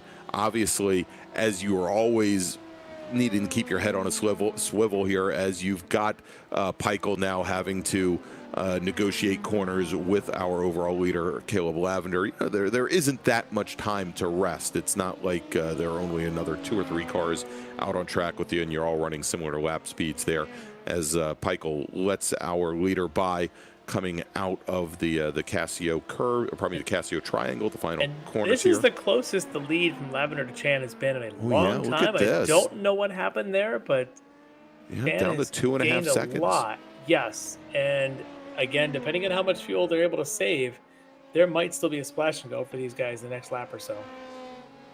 We did say they pit right about that 36-minute mark, I believe it was. So that puts them at, hour 12. Well, the race is an hour 15. So it's going to be really close. It's going to be very, very close. I think we've seen this before. Arthur Chan especially had done a good job of just saving enough fuel to make it to the end. We'll see if Caleb, Christian, and Chris and Jennifer have done the same. But they were definitely close, as Lavender able to pull away just a little bit now with Arthur getting stuck in that same traffic. Christian Isler, though, is definitely closed up quite a bit. Still running low 47s at this stage of the race. Yeah, and by the way, you mentioned Jennifer McDonald. She is now 3 laps down from our leaders, but she did, after that second run through the pits, manage to get enough repairs done. There's Jennifer to get that car back out on track and running fairly competitive lap times at the moment. Still about 2 seconds off of our leaders, but running at a better pace than Chris Thorman for the moment here.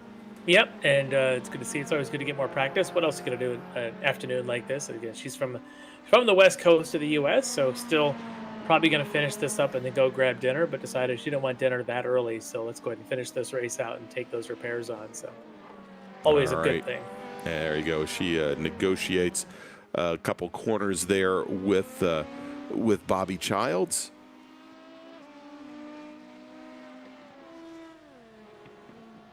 All right, so let's take a look here. So we were talking about Arthur Chan making up ground on Caleb Lavender, and now look at this as the gap jumps back up to 4 seconds, almost 5 seconds.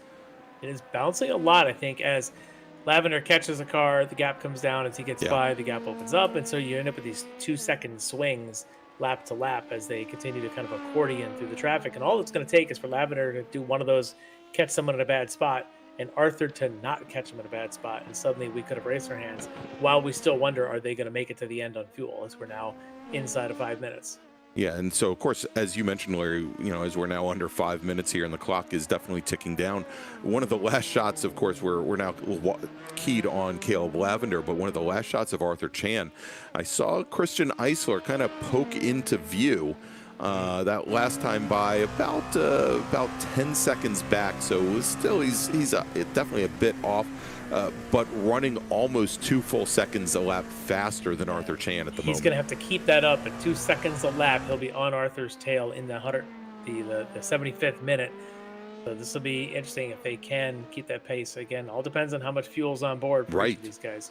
Yeah, I mean, and that could be the question if if Isler's got the pedal to the floor here just to make up the ground to Chan, and perhaps Chan now drops a wheel going into 130R.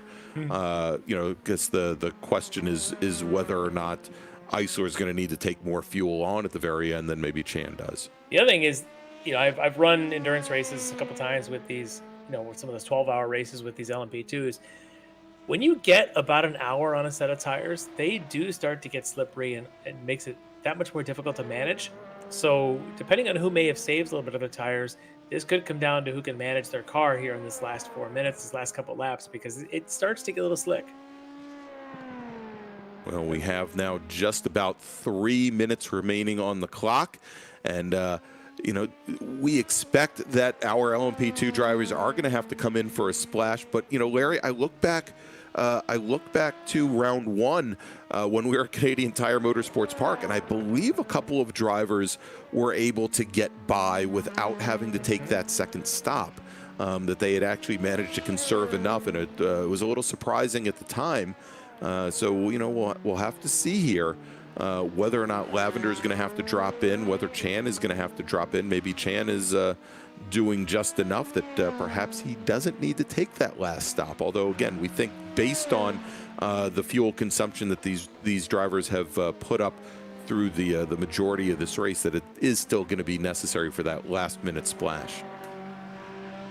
Well, Eisler took another half a second or so out of the second place position there at Chan, but now with 5 seconds gap, with only about 2 laps to go, it's gonna be tough for Eisler to get anywhere higher than third. But yeah, never say never.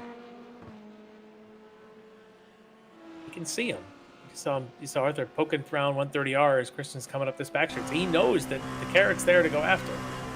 And there he is as he poked in. You can see him just entering into the chicane there at Casio. Oh, he's so smooth across these curves. Gets such good exit speed. As Arthur's in the pits. There we Here go. comes So his splash Chan, and go. yeah, so Chan going for the splash now with just about a minute and a half left on the clock. Eisler goes on by. Lavender did not stop. Thorman did not stop. I don't believe, though, we had a white flag, so there should be white flag One next more lap. time by, which now you wonder, okay, one of our LMP2s decided he can't do 2 laps. What about the other ones here in contention, like Lavender and Eisler? This is going to be really close for these guys, especially if you catch that white flag at the hour 14 and 40, and you have to do a whole another lap. Whole another lap, yeah. Whereas if you catch the white flag at an hour and 13, or sorry, an hour and 14 flat, it's a minute difference. So, you know, now that Lavender has about a 7-second advantage over Eisler. It's coming down quickly. Yeah, it is, and I was wondering. So does Lavender dial things back even more to ensure that he can make it to the end without having to take that splash? Well, that's maybe what's already happening. That might be why he's turning 149s instead of the 147s. Eisler just did a 47.1 last time by, which is faster than anything Lavender's done in his 41 laps on the track tonight. So Eisler is definitely moving quickly. And I suspect that Eisler's a longer time in the pits before, he might have been able to top off a little bit more. The other guys might have calculated that they were going to be a little bit better. And for Arthur, unfortunately, that didn't happen. But for Eisler, he seems to have no worry about fuel right now. No.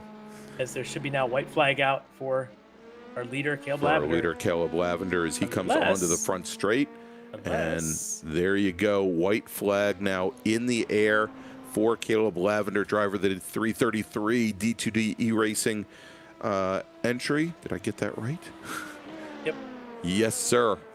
I did, thank God. All right, so he's got to make one more trip around without running out of fuel.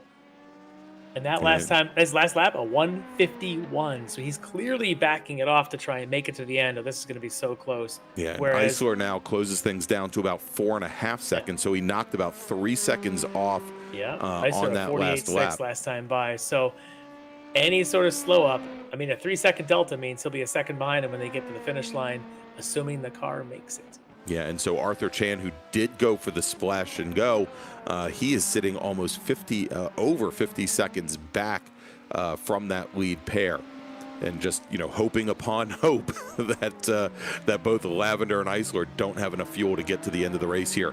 As Caleb Lavender comes through the hairpin over at turn 11, he's going to start making that run up towards Spoon Curve. He's going to get by Bobby Childs in the Ferrari. By the way, a slightly damaged Bobby Childs, I just noticed. So I'm wondering if maybe he had a little bit of a run-in with a wall, but we're not going to worry about that right now because we want to see if he runs out of fuel, as there is the gap. 3 seconds now between these guys.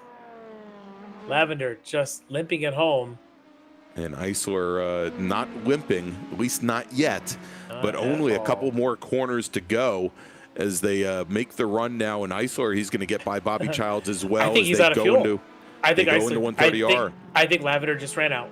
There you go, and there it is. Eisler goes on by Caleb Lavender on the very last lap as they go into the very last corners here into the Casio Triangle. And I'll tell you, it looks like Eisler might be a little low on fuel. He's limping around too, but he's going to have enough to come down the front straight and taking the win. Just a single pit stop here.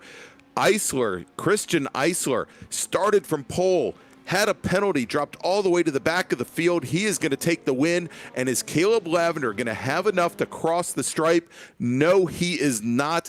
Caleb Lavender, who led... They show him as finished, but man, they show him getting across the stripe. It's, I think, the first stripe there. But boy, heartbreaking. You're in the 130R. You're a tenth of a mile away from the finish stripe and taking that checker flag and runs out of fuel. There you go. All right, so let's take a look now.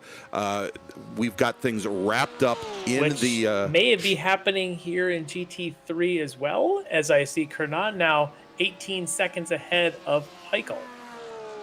Let's take a look here, and you are right. It looks like we've got a big change here with Evan Peichel in the BMW, and he's not even at the tail end of that shot there. No. Kernan in the Porsche. There it is. Look at that. Evan Peichel, just not enough fuel to make it to the end of the race and crossing the stripe, taking the win in GT3 Pro is going to be Tony Kernan.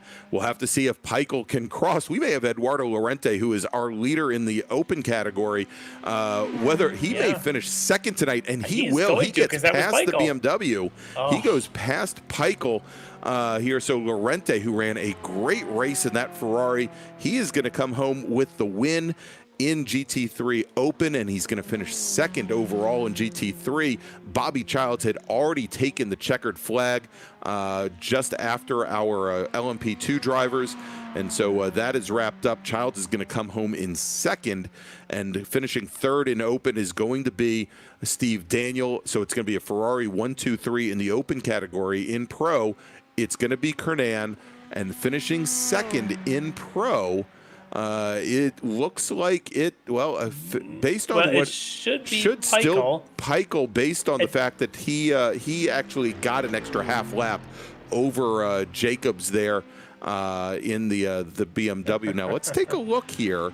See if somebody comes around and gives them a push on their cooldown lap. Yeah, they're on their cooldown laps. They already took the checkered flag. So it looks like Peichel, who may not make it to the end, is because he was ahead on course when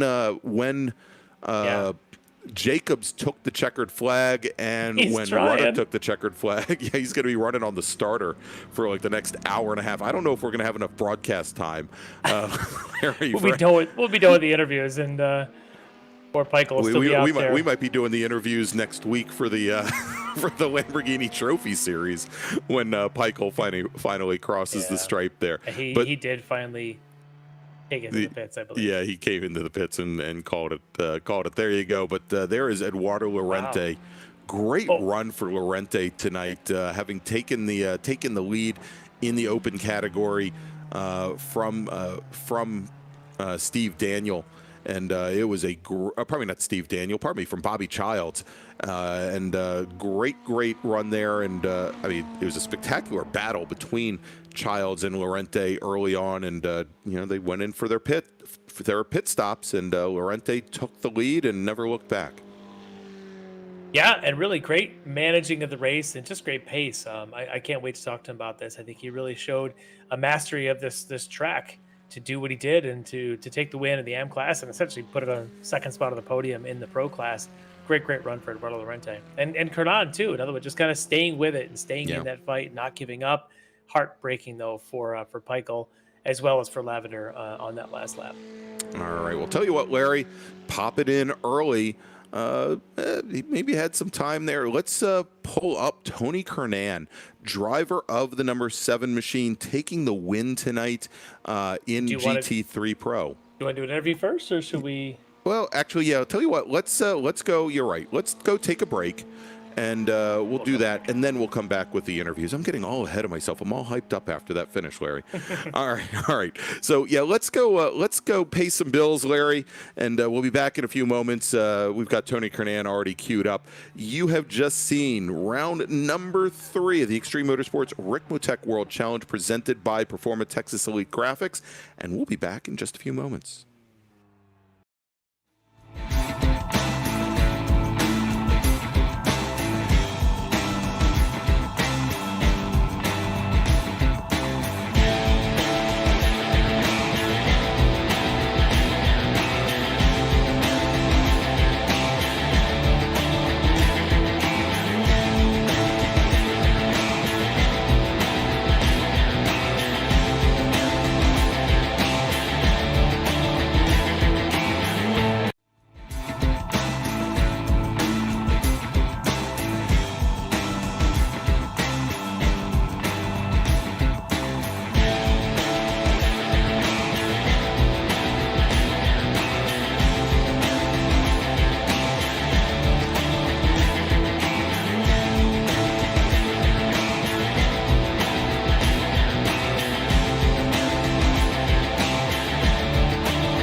Ricmotech, high-performance sim racing equipment. There's only one place to go, RickMotech.com. All right, and we are back from Suzuka, where we've just witnessed round number 3 of the Extreme Motorsports Ricmotech World Challenge presented by Performa Texas Elite Graphics. And Larry, before we head to the interviews, let's go and recap the finish here, taking the win and perhaps the most fashion for sure. Yeah, most dramatic fashion. Christian Eisler, who started on pole, took a penalty for the start, fell all the way to the back of the field, works his way back up, does not take a final pit stop, has enough fuel to take the win. Caleb Lavender in the 333 machine led pretty much the entire way, runs out of fuel on the very last lap, crawls across the finish line.